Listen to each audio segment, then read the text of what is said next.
आज हम लोग पढ़ने वाले हैं अध्याय 3 कक्षा 10वीं गणित अध्याय 3 दो चर वाले रैखिक समीकरण। अध्याय 3 में क्या है? दो चर वाले रैखिक समीकरण। तो सबसे पहले तो हमें पता होना चाहिए कि चर राशि क्या होती है और अचर राशि क्या होती है। चर राशि वह राशि होती है, चर राशि वह राशि होती है जिसका मान क्या होता है? बदल सकता है। जिसका मान बदल सकता है उसे हम चर राशि कहते हैं। चर राशि अपना मान बदल सकती है। Example x y z a b c s t इस टाइप के जो भी होंगे अल्फाबेटिकल, वो क्या कहलाएंगे? चर राशि। चर राशि वह राशि होती है जो अपना मान बदल सकती है। x का मान कुछ भी हो सकता है, 1 हो सकता है, 5 हो सकता है, 10 हो सकता है। y का मान भी कुछ भी हो सकता है। अचर राशि, अचर राशि वह राशि होती है जिसका मान हम परिवर्तित नहीं कर सकते। यदि अचर है, 1 है तो अचर है, 5 है तो अचर है, 6 अचर है, 8 अचर है, इस टाइप की जो भी राशि है 1 2 3 4 5, इनका मान यहाँ भी 1 है तो 1 ही है। छिंदवाड़ा में पढ़ोगे तो वहां भी 1 रहेगा, और कहीं पढ़ोगे तो वहां भी 1 ही रहेगा, बदलेगा थोड़ी। एक्स वाई जेड का मान क्वेश्चन के अनुसार एक्स वाई जेड के मान बदल जाते हैं। तो चर राशि वह राशि होती है जिसका मान परिवर्तित होते रहता है, उन्हें चर राशि कहते हैं। अचर राशि वह राशि होती है जिसका मान परिवर्तित नहीं होता। अब देखो याद कैसे करोगे चर राशि, बच्चे लोग कंफ्यूज हो जाते हैं याद करने का तरीका। चर क्या होता है? गाय चरती है, गाय को अपन ने बांध दिया खूंटे से, तो कहाँ तक चरेगी? उसकी रस्सी जहां तक होगी, उसकी रस्सी क्या होगी? त्रिज्या हो गई। उसकी त्रिज्या जहां तक पहुंचेगी वहां तक का वो पूरा घास चर लेगी। तो चरने के लिए उसको क्या करना पड़ रहा है? अपना स्थान बदलना पड़ रहा है। तो चर राशि की वह राशि जो अपना स्थान बदलती है, चर राशि। गाय को याद रख लेना, गाय अपना स्थान क्या कर रही है? बदल रही है।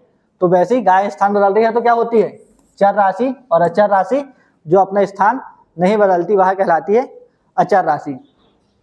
देखिए इसके लिए क्या है, एक टेबल सबको याद होना बहुत जरूरी है।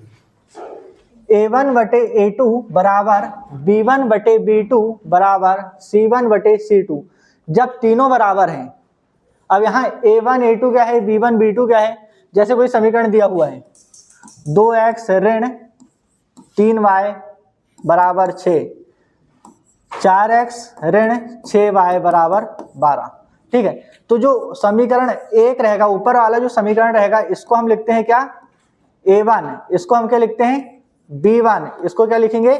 c1, इसको लिखेंगे a2, इसको लिखेंगे b2 और इसको लिखेंगे c2। तो देखिए जब a1/a2 बराबर b1/b2 बराबर c1/c2, जब तीनों बराबर रहेंगे, जब तीनों के मान बराबर रहेंगे, समझ में आ गया? a1 समीकरण 1 से लिखते हैं, ऊपर वाले समीकरण से 1 से 1 वाले लिख दो, नीचे वाले समीकरण 2 से 2 वाले लिख दो। तो जब तीनों के मान बराबर रहेंगे तो क्या होगा? अनेक हल होंगे, इनका अनेक हल होगा और रेखाएं क्या होगी? संपाती होगी। संपाती रेखाएं मतलब होता है एक रेखा के ऊपर दूसरी रेखा, पहली रेखा ये है और दूसरी रेखा भी इसी के ऊपर है, तो इसके कितने हल है? अनेक हल है। इस रेखा में अनेक हल निकलेंगे, 1 2 3, अपन जहां जहां देखेंगे अनेक हल होंगे। ठीक है, तो रेखाएं संपाती है मतलब एक दूसरे के ऊपर एक रेखा है, एक रेखा दूसरी रेखा को पूरी तरीके से ढक ले रही है, तो उसे बोलते हैं संपाती रेखाएं। तो ये संपाती रेखाएं कितनी जगह पर है? एक दूसरे के ऊपर है, अनेक जगह पर है, तो इसीलिए कितने हल होंगे? a1/a2 बराबर b1/b2 बराबर c1/c2 होगा, तो रेखाएं संपाती होगी और उसके कितने हल होंगे? अनेक हल होंगे। इसी प्रकार से a1/a2 बराबर b1/b2, सिर्फ a1/a2 बराबर किसके है?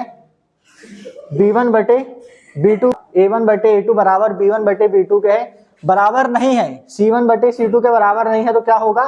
कोई हल नहीं होगा। रेखाएं क्या होगी? समानांतर होगी। अब देखो रेखाएं समानांतर होगी और कोई हल नहीं होगा, कैसे?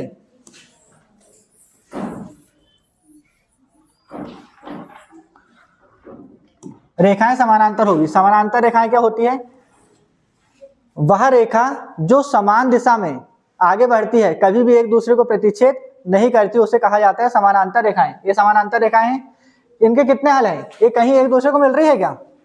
जैसे पिछले सवाल में यहाँ पूरी एक के ऊपर एक थी तो अनेक हल थे, ये कहीं भी एक के ऊपर एक नहीं है, दोनों अलग अलग दिशा में है, एक अपनी लाइन पे जा रही है, एक अपनी लाइन पे है। जो रेल की पटरी रहती है, ट्रेन की पटरी क्या होती है? समानांतर होती है। तो क्या होगा? इनका कोई भी हल नहीं होगा और रेखाएं क्या होगी? समानांतर होगी। इन कंडीशन को याद रखना है। A1 बटे A2 बराबर नहीं है B1 बटे B2 के। जब A1 बटे A2 बराबर नहीं है B1 बटे B2 के तो अगला तो C1 बटे C2 की बात ही नहीं होगी, वो बराबर बिल्कुल नहीं होगा।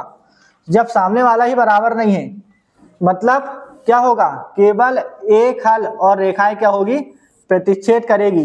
ये देखो रेखाएं केवल एक जगह पर प्रतिच्छेद कर रही है, ठीक है। जैसे एक रेखा है,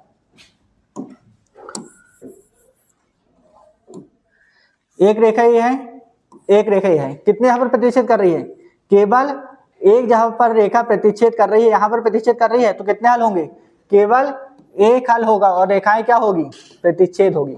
इस प्रकार से तीनों कंडीशन जब तक अपन को याद नहीं रहेगी तब तक हम प्रश्नावली 3.1 को सॉल्व नहीं कर सकते हैं। प्रश्नावली 3.1 के लिए तीनों कंडीशन हमको याद होना बहुत जरूरी है।